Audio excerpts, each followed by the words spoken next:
नमस्कार दोस्तों, स्वागत है आपका हमारे इस YouTube चैनल में। यहाँ हम लेकर आते हैं हिंदी साहित्य की अमूल्य कहानियाँ जो हमें जीवन के गहरे अर्थों से रूबरू कराती हैं। आज हम सुनने जा रहे हैं उपन्यास सम्राट मुंशी प्रेमचंद्र की लिखित एक बेहद संवेदनशील और विचारोत्तक कहानी दो बहनें।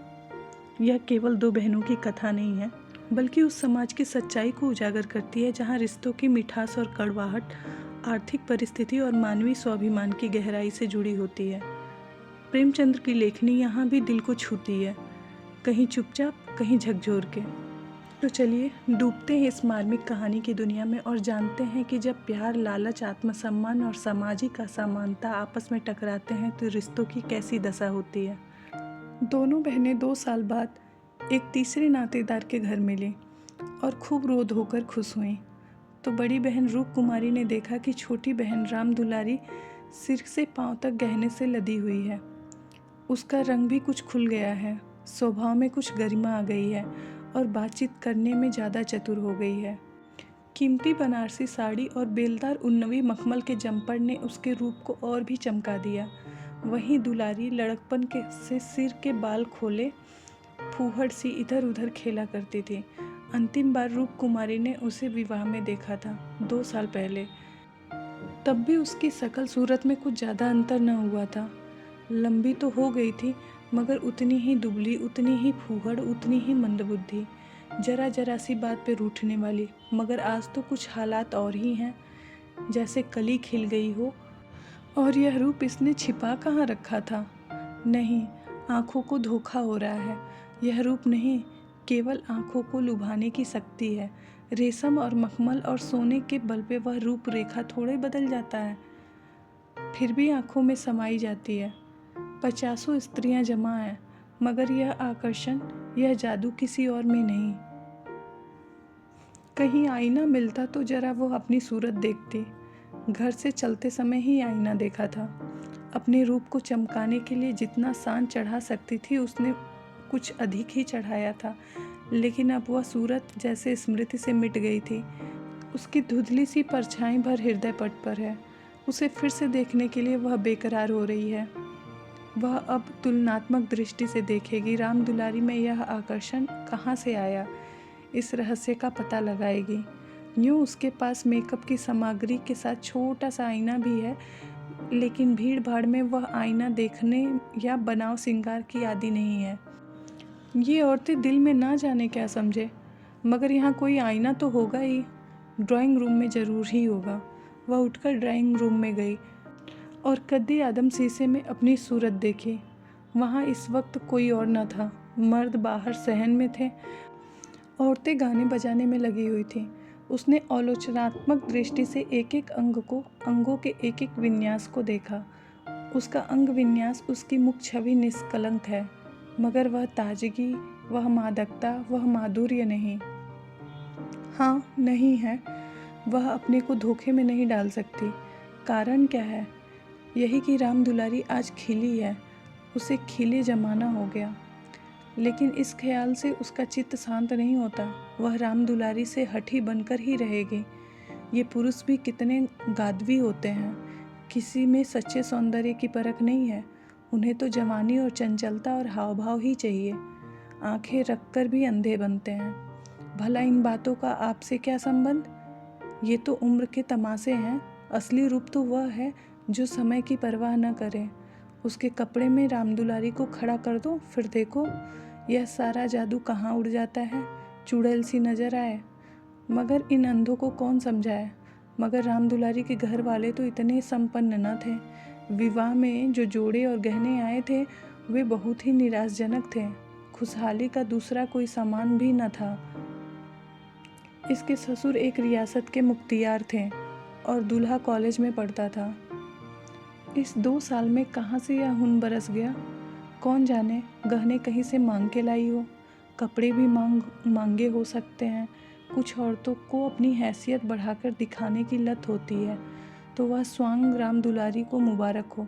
मैं जैसी हूँ वैसी ही अच्छी हूँ। प्रदर्शन का यह रोग कितना बढ़ता जा रहा है। घर में रोटियों का ठिकाना नहीं। मर्द 25 से 30 रुपए पे कलम घिस रहा होगा, लेकिन देवी जी घर से निकलेंगी तो इस तरह बन ठन कर मानो कि राजकुमारी हों। बिसातियों और दर्जियों के तकाजे होंगे। बाजार में के सामने हाथ जोड़ेगी। शहर में घुड़कियाँ खाएंगी, रोएंगी, रूठेंगी, मगर प्रदर्शन के उन्माद को नहीं रोकती। घर वाले भी सोचते होंगे कितनी छिछोरी तबीयत है इसकी। मगर यहाँ तो देवी जी ने बेहयाई पे कमर बांध ली है। कोई कितना ही हंसे, बेहया की बला दूर। उसे तो बस यही धुन सवार है कि जिधर से निकल जाएं उधर लोग हृदय पे हाथ रख कर रह जाएं। राम दुलारी ने जरूर किसी से गहने और जेवर मांग लिए, बेशर्म जो है। उसके चेहरे पे आत्मसम्मान की लाली दौड़ गई। ना सही उसके पास जेवर और कपड़े, उसे किसी के सामने लज्जित तो नहीं होना पड़ता, किसी से मुंह तो नहीं चुराना पड़ता। 1-1 लाख के तो 2 लड़के हैं, भगवान उन्हें चिरायु रखे, वह इसी में खुश है। खुद अच्छा पहन लेने और खा लेने से जीवन का उद्देश्य पूरा नहीं होता। उसके घर वाले गरीब हैं, पर उनकी इज्जत तो है। किसी का गला तो नहीं दबाते, किसी का सांप तो नहीं लेते।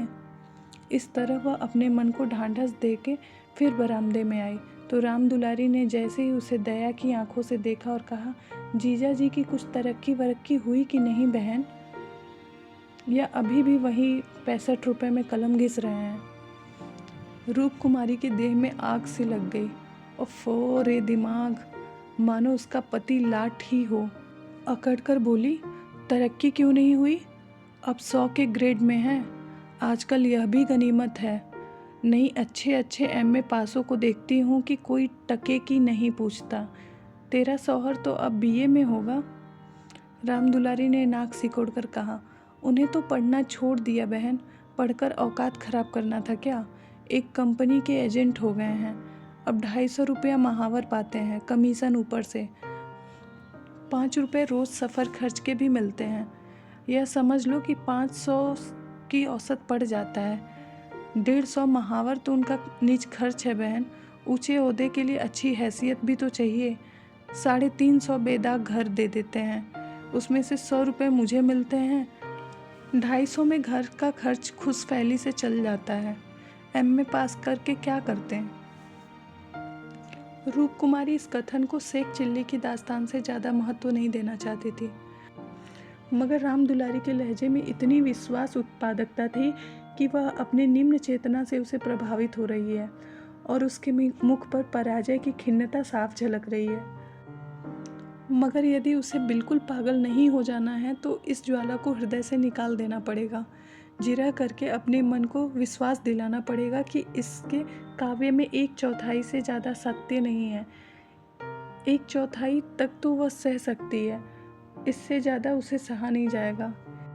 इसके साथ ही उसके दिल में धड़कन भी है कि कहीं कथा सत्य निकली तो वह राम दुलारी को कैसे मुंह दिखाएगी। उसे भय भी है कि कहीं उसकी आंखों से आंसू न निकल पड़े।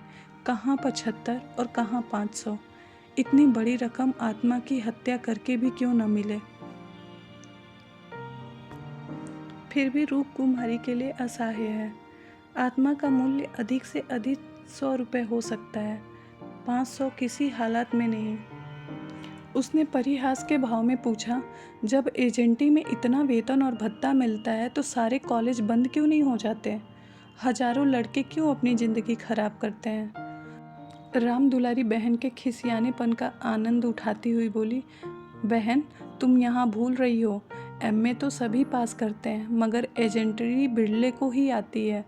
यह तो ईश्वर की देन है, कोई ज़िंदगी भर पढ़ता रहे, मगर यह ज़रूरी नहीं कि वह अच्छा एजेंट भी हो जाए। रुपए पैदा करना दूसरी बात है, आलिम फाजिल हो जाना दूसरी बात है। अपने माल की श्रेष्ठता का विश्वास पैदा करा देना, यह दिल में जमा देना कि इससे सस्ता और टिकाऊ माल बाजार में मिल नहीं सकता, आसान काम नहीं है। एक से एक घांघों का सब सामना करना पड़ता है। बड़े बड़े राजाओं रईसों को मत फेरना पड़ता है, तब जाके कहीं माल बिकता है। मामूली आदमी तो राजाओं और नवाबों के सामने न जा सके, पहुँच ही ना हो, और किसी तरह पहुँच भी जाए तो जबान ना खोले। पहले पहले तो इन्हें भी झिझक हुई थी, मगर अब तो सागर के मगर हैं। अगले साल तरक्की होने वाली है। रूप कुमारी की धमनियों में रक्त की गति जैसे बंद हुई जा रही है। निर्दयी आकाश गिर क्यों नहीं पड़ता? पाषाण हृदया धरती फट क्यों नहीं जाती। यह कहाँ का न्याय है कि रूप कुमारी जो रूपवती है, तमीज़दार है, सूहड़ है, पति पर जान देती है, बच्चों को प्राणों से ज़्यादा चाहती है, थोड़े में गृहस्थी को इतने अच्छे से ढंग से चलाती है, उसकी तो दुर्गति। और यह घमंडी, बदतमीज, विलासिनी, चंचल, मुंहफट छोरी जो अभी तक सिर खोले घुमा करती थी, रानी बन जाए। मगर उसे अब कुछ आशा बाकी थी। शायद आगे चलकर उसके चित्त को थोड़ी शांति मिले और कोई मार्ग निकल जाए। उसी परिहास के स्वर में बोली, तब तो शायद 1000 मिलने लगे। 1000 तो नहीं, पर 600 में संदेह नहीं। कोई आंखों का अंधा मालिक फंस गया होगा। व्यापारी आंखों के अंधे नहीं होते दीदी, उनकी आंखें हमारी तुम्हारी आंखों से कहीं तेज होती है। जब तुम उन्हें 6000 कमा कर दो तब कहीं 600 मिले। जो सारी दुनिया को चराए उसे कौन बेवकूफ़ बनाएगा। परिहास से काम न चलते देखकर रूपकुमारी ने अपमान का अस्त्र निकाला। मैं तो इसे बहुत अच्छा पेशा नहीं समझती। सारे दिन झूठ का तुमार बांधो, यह तो ठग विद्या है। रामदुलारी जोर से हंसी। बहन पे उसने पूरी विजय पाई थी। इस तरह से तो जितने वकील हैं, बैरिस्टर हैं, सभी ठग विद्या करते हैं। अपने मुवक्किलों के फ़ायदे के लिए उन्हें क्या नहीं करना पड़ता, झूठी शहादतें तक करनी पड़ती हैं। मगर उन्हीं वकीलों और बैरिस्टरों को हम अपना लीडर कहते हैं, उन्हें अपनी कौमी सभाओं का प्रधान बनाते हैं, उनकी गाड़ियाँ खींचते हैं, उन पर फूलों और असरफियों की वर्षा करते हैं, उनके नाम के सड़कें, प्रतिमाएं और संस्थाएं बनाते हैं। आजकल दुनिया पैसे देखती है। आजकल ही क्यों, हमेशा से धन की ही महिमा रही है। पैसे कैसे आए यह कोई नहीं देखता। जो पैसे वाला है उसी की पूजा होती है। जो अभागे हैं, अयोग्य हैं या भीरू हैं, वे आत्मा और सदाचार की दुहाई देकर अपने आंसू पोंछते हैं। नहीं, आत्मा और सदाचार को कौन पूछता है। रूपकुमारी खामोश हो गई। अब उसे यह सत्य सारी वेदनाओं के साथ स्वीकार करना पड़ेगा कि राम दुलारी सबसे ज़्यादा भाग्यवान है। इससे अब त्राण नहीं। परिहास या अनादर से वह अपनी तंगदिली को प्रमाण देने के सिवा और क्या कर पाएगी। उसे किसी बहाने से राम दुलारी के घर जाके असलियत की छानबीन करनी पड़ेगी। अगर राम दुलारी वास्तव में लक्ष्मी का वरदान पा गई है तो रूपकुमारी अपनी किस्मत ठोकर बैठ रहेगी। समझ लेगी कि दुनिया में कहीं न्याय नहीं है, कोई ईमानदारी की पूछ नहीं। मगर क्या सचमुच में उसे इस विचार से संतोष होगा। यहाँ कौन ईमानदार है? वही जिसे बेईमानी करने का अवसर नहीं है और न इतनी बुद्धि या मनोबल कि वह अवसर पैदा कर ले। उसके पति 65 रुपये पाते हैं, पर क्या 10-20 रुपये और ऊपर से मिल जाएं तो वह खुश न होकर ले लेंगे। उनकी ईमानदारी और सत्यवादिता उसी समय तक है जब तक अवसर नहीं मिलता है। जिस दिन मौका मिला सारी सत्यवादिता धरी रह जाएगी। और क्या रूपकुमारी में इतनी नैतिक बल है कि वह अपने पति को हराम का माल हजम करने से रोक दे। रोकना तो दूर की बात है, वह प्रसन्न होगी, शायद पतिदेव की पीठ ठोकेगी। अभी उनके दफ्तर से आने के समय वह मन मारे बैठी रहती है। तब वह द्वार पे खड़ी होकर उनकी बाट जोहेगी और ज्यों ही वो घर में आएंगे उनकी जेब से की तलाशी लेगी। आंगन में गाना बजाना हो रहा था। राम दुलारी उमंग के साथ गा रही थी और रूपकुमारी वहीं बरामदे में उदास बैठी हुई थी। न जाने क्यों उसके सिर में दर्द होने लगा था। कोई गाए, कोई नाचे, कोई प्रयोजन नहीं। वह तो अभागिन है, रोने के लिए पैदा की गई है। 9 बजे रात को मेहमान रुखसत होने लगे। रूपकुमारी भी उठी, इक्का मंगवाने जा रही थी कि राम दुलारी ने कहा, इक्का मंगवा कर क्या करोगी बहन, मुझे लेने के लिए कार आती होगी।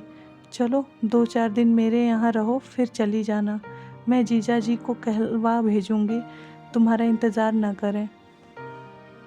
रूपकुमारी का यह अंतिम अस्त्र भी बेकार हो गया। राम दुलारी के घर जाकर हाल चाल की टोल लेने की इच्छा अब गायब ही हो गई। वह अब अपने घर जाकर अपना मुंह ढाँप कर पड़ी रहेगी। इन फटे हालों में क्यों किसी के घर जाए। बोली, नहीं अभी तो मुझे फुर्सत नहीं है, बच्चे घबरा रहे होंगे, फिर कभी आऊँगी। क्या रात भर न ठहरोगी? नहीं। अच्छा बताओ कब आओगी, मैं सवारी भेज दूँगी। मैं खुद कहला भेजूँगी। तुम्हें याद न रहेगा, साल भर हो गया, भूल कर भी याद न किया। मैं इसी इंतज़ार में थी कि दीदी बुलावें तो मैं चलूँ। एक ही शहर में रहते हैं, फिर भी इतनी दूर कि साल भर गुजर जाए और मुलाकात तक न हो। रूप कुमारी इसके सिवा और क्या करे कि घर के कामों से छुट्टी नहीं मिलती। कई बार उसने इरादा किया कि दुलारी को बुलाए, मगर अवसर ही न मिला। सहसा राम दुलारी के पति मिस्टर गुरु सेवक आकर बड़ी साली को सलाम किए। बिल्कुल अंग्रेजी सज-धज, मुंह में चुरुट, कलाई पे सोने की घड़ी, आंखों पे सुनहरी ऐनक, जैसे कोई सिविलियन हो। चेहरे से जेहानत और सराफत बरस रही थी। वह इतना रूपवान और सजीला है, रूप कुमारी के अनुमान न था। कपड़े जैसे उसकी देह पे खिल रहे थे। आशीर्वाद देकर बोली, आज यहाँ ना आती तो मुझसे मुलाकात क्यों होती। गुरु सेवक हंसकर बोला, यह उल्टी शिकायत क्यों ना हो। कभी आपने बुलाया और मैं न गया। मैं नहीं जानती थी कि तुम अपने को मेहमान समझते हो। वह भी तो तुम्हारा ही घर है। राम दुलारी देख रही थी कि मन में उससे ईर्ष्या रखते हुए भी वह कितनी वाणी मधुर है, कितनी सानिध्य, कितनी अनुग्रह प्रार्थनी होती जा रही है। गुरु सेवक ने उदार मन से कहा, हाँ अब मान भी गया भाभी साहब, बेशक हमारी गलती है। इस दृष्टि से मैंने विचार नहीं किया था, मगर आज तो मेरे घर रहिए। नहीं, आज बिल्कुल अवकाश नहीं है, फिर कभी आऊँगे। लड़के घबरा रहे होंगे। राम दुलारी बोली, मैं कितना कह के हार गई, मानती ही नहीं। दोनों बहनें कार की पिछली सीट पर बैठीं। गुरु सेवक ड्राइव करता हुआ चला। जरा देर में उसका मकान आ गया।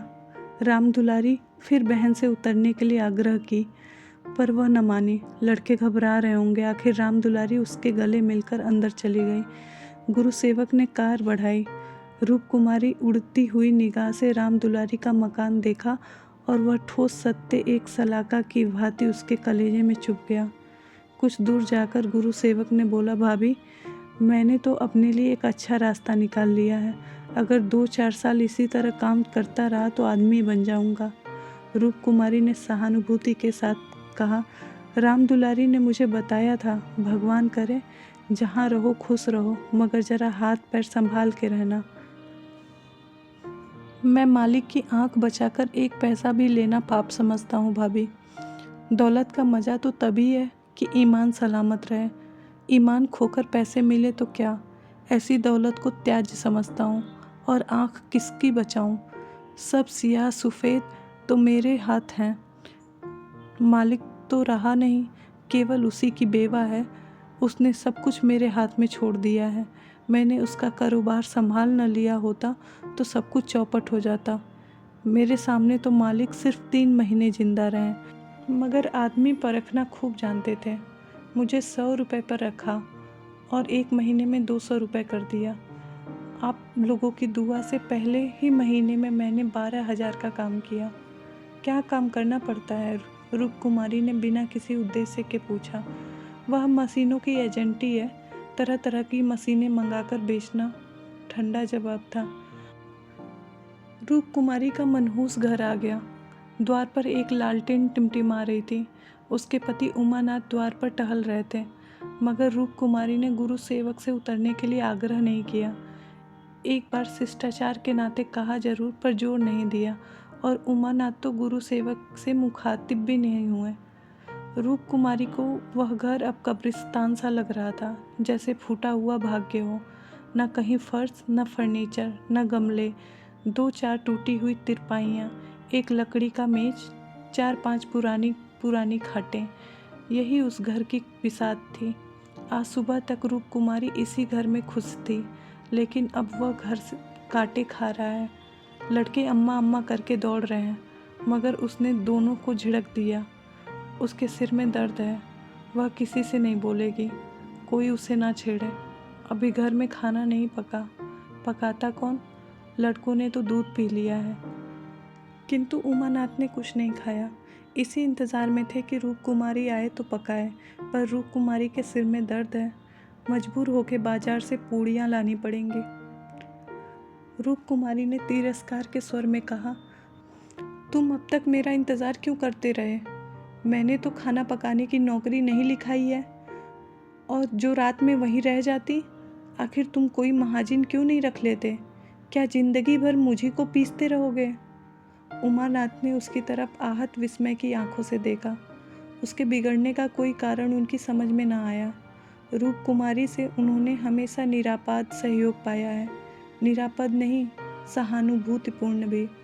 उन्होंने कई बार उससे महाजन रख लेने का प्रस्ताव खुद ही किया था, पर उसने बराबर यही जवाब दिया कि आखिर मैं बैठे बैठे क्या करूँगी, 4-5 रुपए का खर्च बढ़ाने का क्या फ़ायदा, यह पैसे बच्चों के लिए मक्खन में खर्च होते हैं। और आज वह इतनी निर्ममता से उलाहना दे रही है जैसे गुस्से से भरी हो। अपनी सफाई देते हुए बोले, महाजन रखने के लिए तो मैंने खुद तुमसे कई बार कहा, तो लाकर रख क्यों नहीं दिया? मैं उसे निकाल देती तो कहते, हाँ यह गलती हुई। तुमने कभी सच्चे दिल से नहीं कहा, रूप कुमारी ने और भी प्रचंड होकर कहा।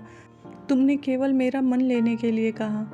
मैं ऐसी भोली भाली नहीं हूँ कि तुम्हारे मन का रहस्य ना समझो। तुम्हारे दिल में कभी मेरे आराम का विचार आया ही नहीं। तुम तो खुश थे, अच्छी लौड़ी मिल गई है, एक रोटी खाती और चुपचाप पड़ी रहती है, महज खाने और कपड़े पे, यह भी जब घर की ज़रूरतों से बचे। 75 रुपया लाकर मेरे हाथ में रख देते हो और सारी दुनिया का खर्च। मेरा दिल ही जानता है मुझे कितनी कतर व्योत करनी पड़ती है। क्या पहनूं क्या ओढ़ूं, तुम्हारे साथ ज़िंदगी खराब हो गई है। संसार में ऐसे मर्द भी हैं जो स्त्रियों के लिए आसमान से तारे तोड़ लाते हैं। गुरु सेवक की को ही देखो, दूर क्यों जाओ, तुमसे कम पढ़ा है, उम्र में भी तुमसे कहीं कम है, मगर 500 का महीना लाता है और राम दुलारी रानी बनी बैठी रहती है। तुम्हारे लिए यही 75 रुपये बहुत है। राण माण में मगन, तुम नाहक मर्द हुए, तुम्हें तो औरत होना चाहिए था।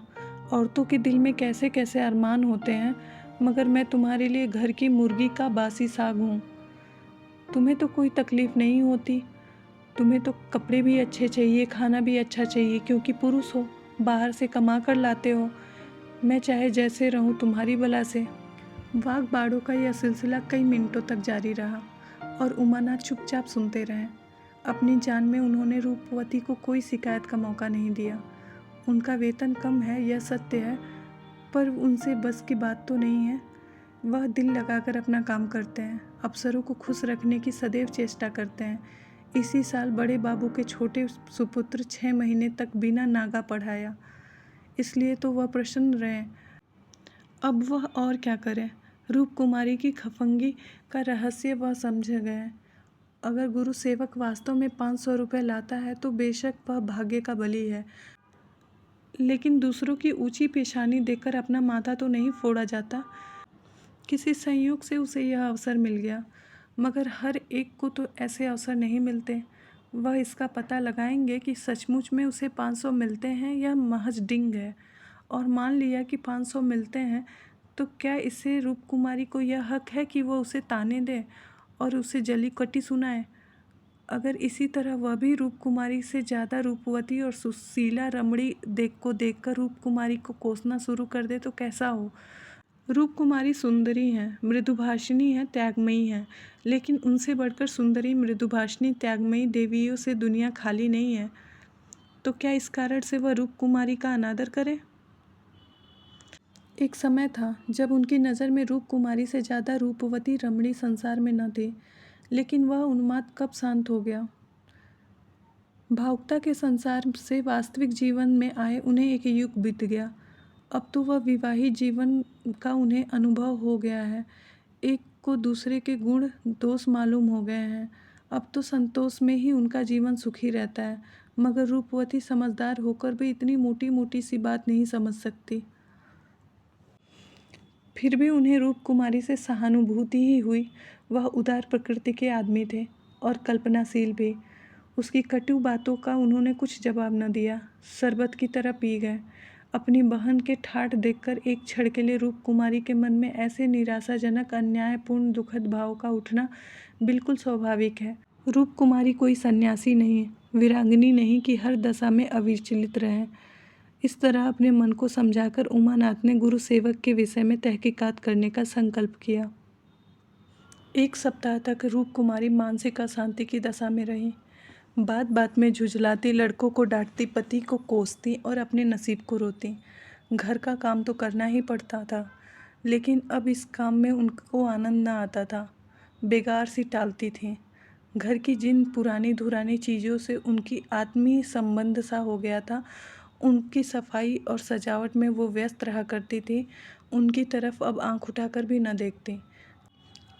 घर में एक ही खिदमतगार था। उसने जब देखा बहू जी घर की तरफ से खुद ही लापरवाह हैं, तो उसमें क्या गरज थी कि सफाई करता। जो चीज़ें जहाँ पड़ी रहती थी वहीं पड़ी रहती थी, कौन उठाकर ठिकाने से रखे। बच्चे माँ से बोलते डरते थे और उमानाथ तो उनके साये से भागते थे। जो कुछ सामने थाली में आ जाता उसे पेट में डाल लेते और दफ्तर चले जाते। दफ्तर से लौट के दोनों बच्चों के साथ ले लेते और कहीं घूमने निकल जाते। रूप कुमारी से कुछ कहना बारूद में दिया सलाई लगाना था। हाँ, उनकी यह तहकीकात जारी थी। एक दिन उमानाथ दफ्तर से लौटे तो उनके साथ गुरु सेवक भी थे। रूप कुमारी ने आज कई दिनों के बाद परिस्थिति से सहयोग कर लिया था और इस वक्त झाड़िन के कुर्सियों पर तिरपाइयाँ साफ कर रही थी कि गुरु सेवक अंदर पहुंचकर सलाम किए। रूप कुमारी दिल में कट गई। उमानाथ पे ऐसा क्रोध आया कि उनका मुंह नोच लें। इन्हें लाकर यहाँ क्यों खड़ा कर दिया? न कहना न सुनना, न बस बुला लाए। उसे इस दशा में देखकर गुरु सेवक दिल में क्या कहता होगा। मगर इन्हें अकल आई ही कब थी? वह अपना पर्दा ढांकती फिरती है और आप उसे खोलती फिरते हैं। जरा भी लज्जा नहीं, जैसे बेहयाई का बाना पहन लिया है। बरबस उसका अपमान करते हैं। ना जाने उसने उनका क्या बिगाड़ा है। आशीर्वाद देकर कुशल समाचार पूछा और कुर्सी रख दी। गुरु सेवक ने बैठते हुए कहा, आज भाई साहब ने मेरी दावत की है। मैं उनकी दावत पर तो ना आता, लेकिन जब उन्होंने कहा तुम्हारी भाभी का कड़ा तकाजा है, तब मुझे समय निकालना पड़ा। रूप कुमारी ने बात बनाई। घर का कलह छिपाना पड़ा और बोली, तुमसे उस दिन कुछ बातचीत ना हो पाई, जी लगा हुआ था। गुरु सेवक ने कमरे के चारों तरफ नज़र दौड़ाकर कहा, इस पिंजरे में तो आप लोगों को बड़ी तकलीफ होती होगी। रूप कुमारी को ज्ञात हुआ कि यह युवक कितना सुरुचिहीन, कितना अशरीक है। दूसरों के मनोभाव का आदर करना जैसे जानता ही नहीं। इसे इतनी सी बात का भी मालूम नहीं कि दुनिया में सभी लोग भाग्यशाली नहीं होते। लाखों में से कहीं एक भाग्यवान निकलता है, और उसे भाग्यवान ही क्यों कहा जाए। जहाँ बहुतों को दाना न मैसर हो, वहाँ थोड़े से आदमियों के भोग विलास में कौन सा सौभाग्य। जहाँ बहुत से आदमी भूखे मर रहे हों, वहाँ दो चार आदमी मोहन भोग उड़ाएं तो उनकी बेहयाई और हृदयहीनता है, सौभाग्य नहीं है। कुछ चिढ़कर बोली, पिंजड़े में कटघरे में रहने से अच्छा है। पिंजड़े में निरीह पक्षी रहते हैं, कटघरा तो घातक जंतुओं का ही निवास स्थान है। गुरु सेवक शायद यह संकेत न समझ सका। बोला, मेरा तो इस घर में दम घुट जाए। मैं आपके लिए अपने घर के पास ही एक मकान ठीक करा दूंगा, खूब लंबा चौड़ा। आपसे कुछ किराया न लिया जाएगा। मकान हमारी मालकिन का है। मैं भी उसी में एक मकान में रहता हूँ। सैकड़ों मकान हैं उनके पास, सैकड़ों। सब मेरे अख्तियार में हैं। जिसे जो मकान चाहूँ दे दूँ, मेरे अख्तियार में है। किराया लूँ या ना लूँ, मैं आपके लिए सबसे अच्छा मकान ठीक करूँगा। मैं आपका बहुत अदब करता हूँ।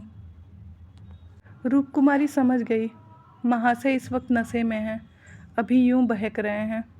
अब उसने गौर से देखा तो उनकी आंखें सिकुड़ गई थीं, गाल कुछ फूल गए थे, जबान भी लड़खड़ाने लगी। एक जवान खूबसूरत चेहरा कुछ ऐसा सेखीबाज और निर्लज हो गया कि उसे देखकर घृणा होती थी। उसने एक क्षण बाद ही फिर बहकना शुरू किया।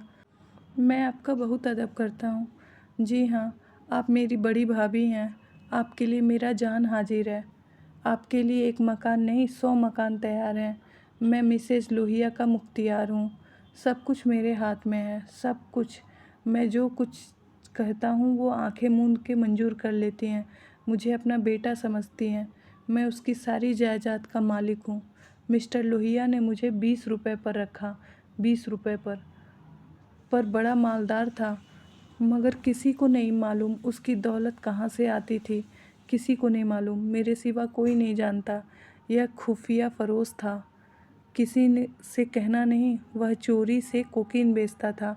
लाखों की आमदनी थी उसकी। अब वही व्यापार मैं करता हूँ। हर शहर में हमारे खुफिया एजेंट हैं।